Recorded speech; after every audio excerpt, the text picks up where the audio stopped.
നമുക്കിന്ന് സ്പെഷ്യൽ ഒരു വിഭവം ഉണ്ടാക്കാം. ജാറെടുക്കണം, അതിനകത്ത് ജീരകം, വെളുത്തുള്ളി, ചെറിയ ഉള്ളി, തേങ്ങ ചേർത്ത് നന്നായി അരച്ചെടുക്കാം. അരിപ്പൊടിയിൽ ചൂടുവെള്ളം ഒഴിച്ച് ഇളക്കി വയ്ക്കുക. അതിനകത്തോട്ട് നമ്മൾ അരച്ച മിശ്രിതം പകുതി ചേർത്ത് നന്നായി കുഴച്ച് ചപ്പാത്തിയുടെ മാവ് കുഴയ്ക്കുന്ന പോലെ കുഴച്ചെടുക്കാം.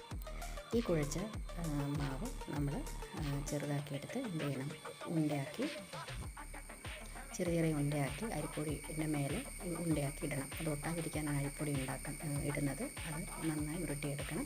അവസാനം ഇച്ചിരി അരിപ്പൊടി വിതറി അത് ഇളക്കി ഒന്ന് എടുക്കാം. ഒരു പാത്രത്തിൽ വെള്ളം നല്ല വെള്ളം വയ്ക്കുക. അത് വേവാനുള്ള വെള്ളം അതിനകത്തോട്ട് ഉപ്പിട്ട് കൊടുക്കുക. നന്നായി തിളക്കട്ടെ.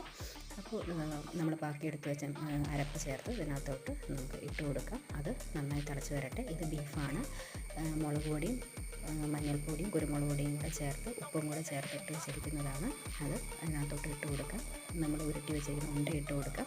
തേങ്ങ ചേർക്കാം. ഇനി നന്നായി തിളച്ച് വെന്ത് വരട്ടെ. റെഡിയായി.